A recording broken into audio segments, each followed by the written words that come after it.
I'll give a small brief about myself. My name is Rohan Pratap Singh. I have, worked in business development and strategy team of, whatever the people have mentioned. So primarily, I would like to focus on a few things over here. My topic is basically rethinking business strategy post time of COVID. And over the past 18 months, I've been working with the Boston Consulting Group. I've recently joined Cast 24. But during the last 18 months, there has been 7 months where I've been working in the lockdown with different clients, and I've seen business from a very close view, where I can actually say that, there have been things on ground which have been really bad, and also things which have been really, inspiring to see. I think we've all been through tough times, but these are unprecedented times. We haven't seen a downturn like this since the Spanish flu or the World War II. Given the catastrophic nature of events the world has gone through and still coming to terms with, it completely dwarfs what we have seen in the 2008 financial crisis, which is the earliest crisis which we have seen till now. Now, I won't bore you with unnecessary details about how this pandemic has changed everything and because we have had enough of that. And frankly speaking, probably a lot of people would know much more than what I have. I would want to focus on, a very small bit of information over here.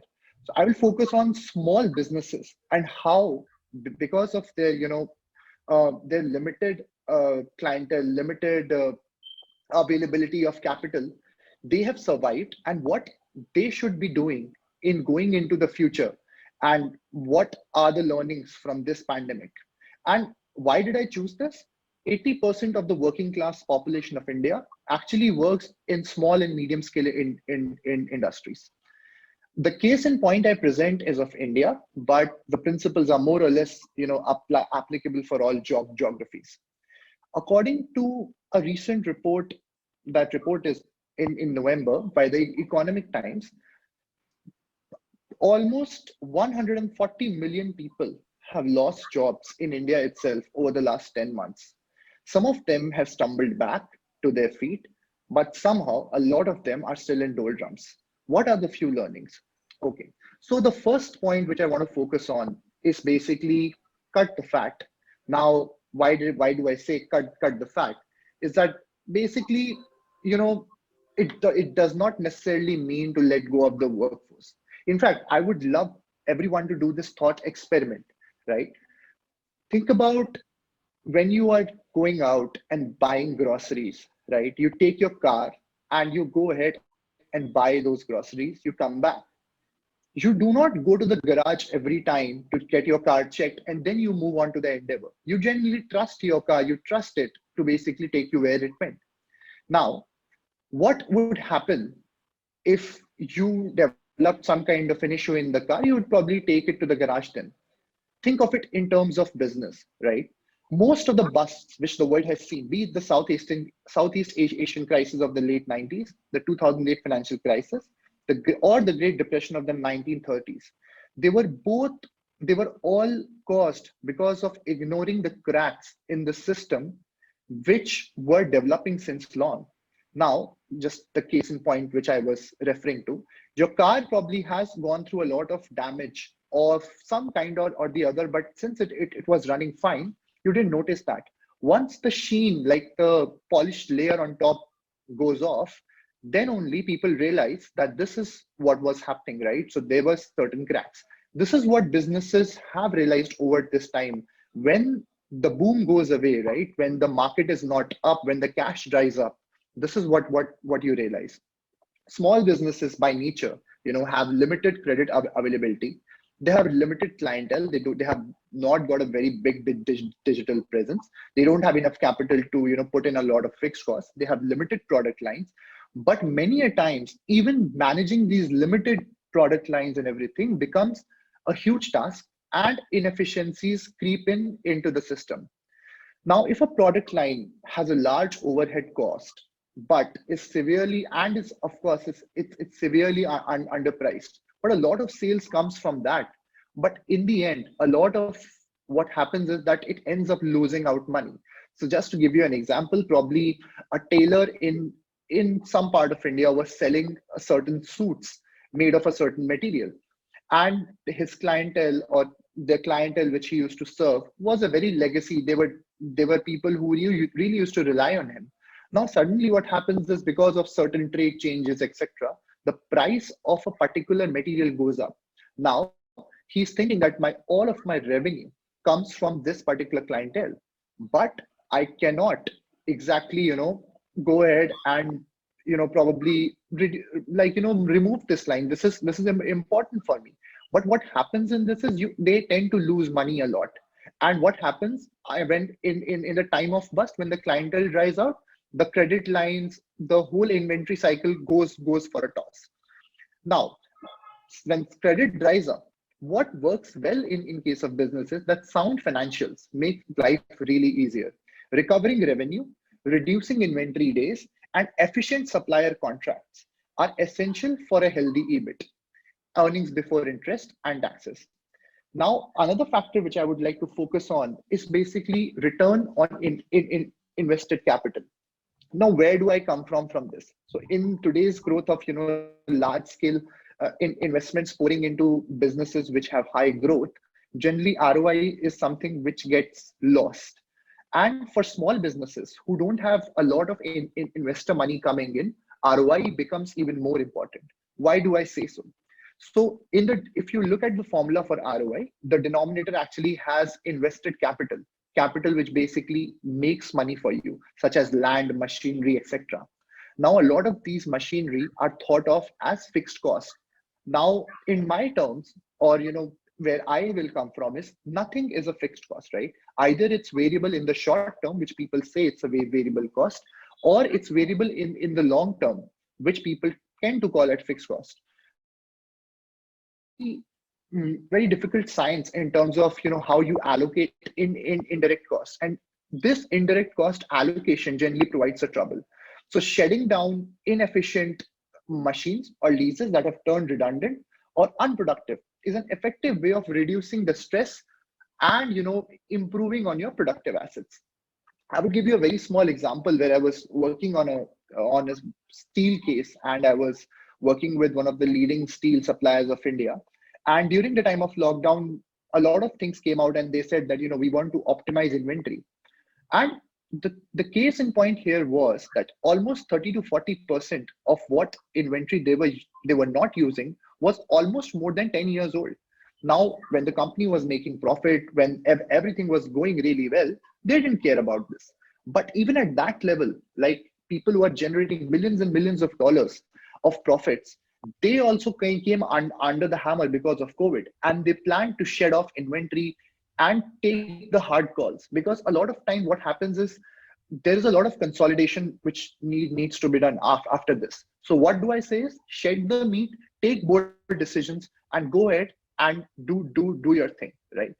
The second thing which I would want to focus on is execution over research, right? Now, recently we have seen, execution, learning by execution is basically the kind of learning which everyone should do.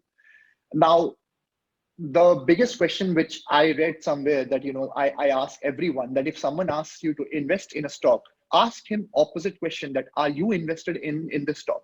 A lot of pundits who give you that fundamental, that this is right, this is wrong, generally would not have skin in the game, right? So having skin in the game is really important, and that's what execution brings you. And when you are consolidating, remodeling stuff very quickly, execution becomes key. You execute, you learn, you unlearn, then you execute again. There's not a lot of time of planning, right?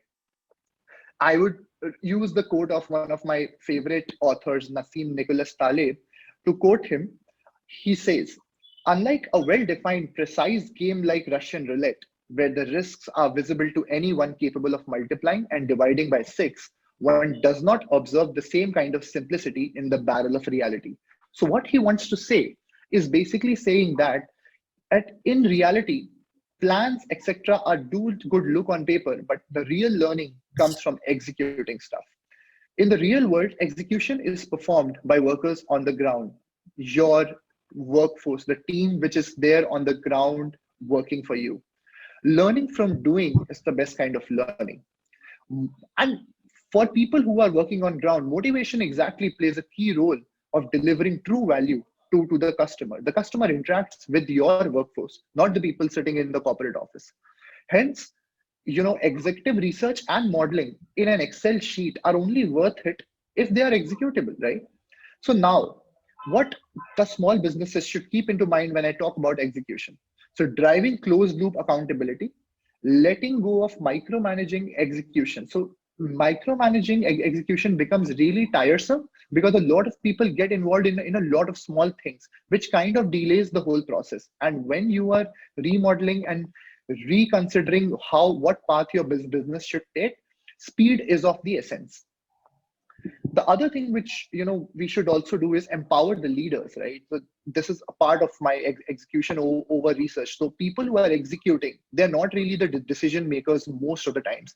They are people who have been told to do a certain job, and they are doing that. But what happens when things are moving fast? They will need to take that call. Okay, so if a guy is working in retail, he would need to say that, okay, I am getting this amount of probably grains over the counter, and should I go ahead and purchase it? My target is this only. So those few decisions, if you empower the employees, they will basically go ahead, and what the good thing which would come out from this is, you would get good leaders for tomorrow.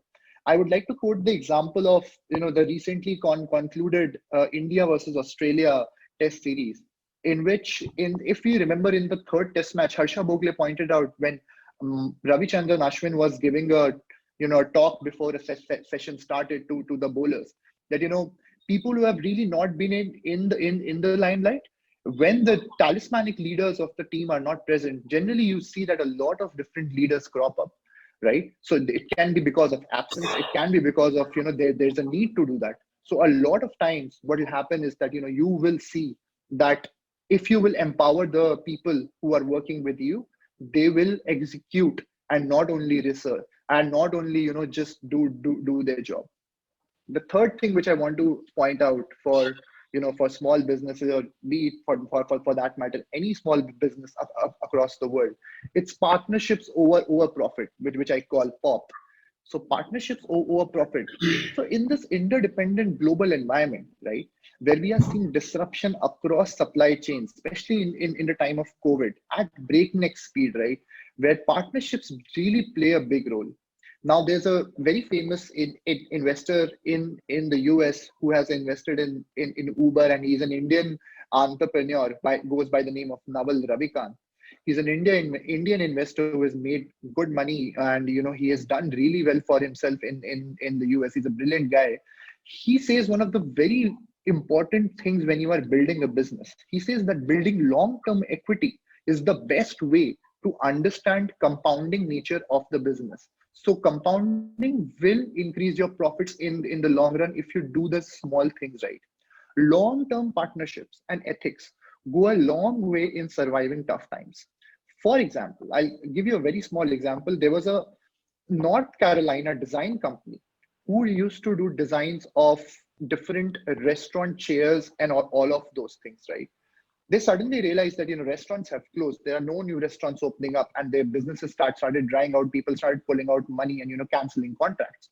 They moved ahead and designed ventilators, but because they were not in that healthcare industry, they didn't have any other person to approach to for manufacturing them, and basically they had a deadlock.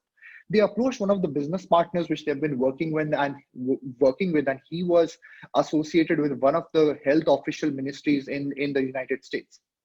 What happened later was that they kind of went ahead, they got the contract, and even got emergency procurement and production licenses to basically send out their ventilators. Now, this is a clear example of how they have built a long-term partnership, a long-term equity, and that is what caused them to basically repivot very quickly, and change their business course very quickly, and design something which was entirely different from their current portfolio, right? Now, lastly, there's one more point which I want to focus on, and this is definitely not any time lesser than what I've been speaking, the top 3 points, right? So it says that repivot, test, and repeat. We have all seen, right, how quickly we can transition to make something possible. This pandemic has showed us, right? Adopt new ways of working and do not shy away from technology. Be robust. So even for very small businesses, if you think of very small tradesmen in India, like using technology and using not being close to use technology and not being close to try out new things is the need of the hour, right? We have experienced a medical marvel of sorts, right? Having seen a record number of vaccines, not only just in number, but also in types being developed, and of course for different strains of virus, right? And it's just a record, like it's almost 1/5 of the time in which we have seen that. We have seen people turn up to vote for key elections. I'll take the case in point of South Korea and United States. We have companies shifted their whole workforce to home. And you can just look at how the changes have happened. People have juggled home course along with company calls. If you'll ask an executive who was probably a couple of years back, that if he would be able to do everything from home, he would have laughed at you. But not now. They have done it with utmost dexterity and poise. And after a tumultuous year, so this one is really my favorite, right? Who would have thought that people the disease which is caused by everything, right? So if we were shying away from ordering food online, everyone was cooking at home, and food delivery companies were struggling like anything. But look at the initial public offerings. The DoorDash has done an initial public offering, and it's one of the best. The second, we would see probably another one coming in case of Zomato in June, if the reports are correct. So you see that companies who were supposed to struggle because of the pandemic, they have really done well. So essentially, they have repivoted, they have tested their model, and they have repeated again. So they have not closed down to change their path from one go, and they have quickly turned around and changed it to other. All businesses, small or large, should not shy away from speeding up the decision making, empowering employees, and reducing regulatory barriers and steps to achieve results. One of the few points which I've learned in my short career till now, that if a process is taking 5 different steps, if you reduce the number of steps, you reduce the number of time. If you reduce the number of regulatory barriers somewhere, you reduce the number of time, you end up saving a lot of capital, you end up saving a lot of margin, and you end up more profitable. And not just because of squeezing out something, it's just by design, right? I will take very two small examples from India itself. So Mr. Angad, who is reigning from Himachal, who basically shifted his factory's focus to produce hand sanitizers from personal hygiene equipment. So basically, he was designing equipment, or not just designing, he was manufacturing bottles for personal hygiene. He quickly repivoted. He said personal hygiene equipments are important, but they are not as important as hand sanitizers. And he basically came ahead and repivoted his business and started doing well, although it came with some challenges.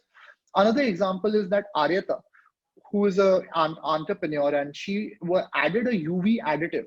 The company basically makes bags to carry cement. Now, suddenly during the lockdown, nobody wants cement, right? Nobody is investing in infrastructure projects when the world has come to a standstill. Now, where will these bags be used? There is no business for her company.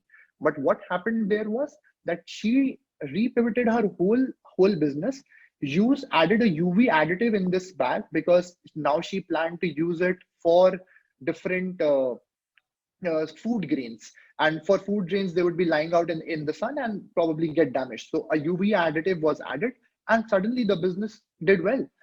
Another example is from someone who's from a South Bombay restaurant, who was running a small restaurant, but found out that a lot of workforce is not coming and they are not really able to deliver food on time. She basically called up people from the slum areas. They were anyways, the most vulnerable. They were living in cramped spaces. And a lot of these people helped her, and they did food. They again started the business and did food delivery. So all of these points, I think these are not just anecdotes from my side. I think these are first class examples, and these are first hand research, and any of these you would find, and if you'll search more, you'll probably find dozens of more examples who have done really well. And if you'll probably go ahead and speak to kirana store owners in your backyard or in your locality, you'll be able to find out a lot of different heroes. And so this has really proven out to be that people have really gone out from their uh, from their what they were trying to achieve. They quickly have changed courses, and we have seen how resilient a human race is towards these type of calamities, right? Now what I would like to do is, I will just like to share one more quote, which I feel that it's just summarizes this whole situation really well. So this is by Michael Jordan, when he was you're shooting for this documentary which has come, which is The Last Dance. And he was pretty emotional during that time, because it's one of the most difficult times he has gone through, and also one of the most tiresome. So he said that I've missed more than 9,000 shots in my career. I've almost lost 300 games. 26 times I've been trusted to take the game winning shot, and I have missed. I failed over and over again in my life, and that is why I have succeeded. And with this thought, I would like to thank everyone and thank you.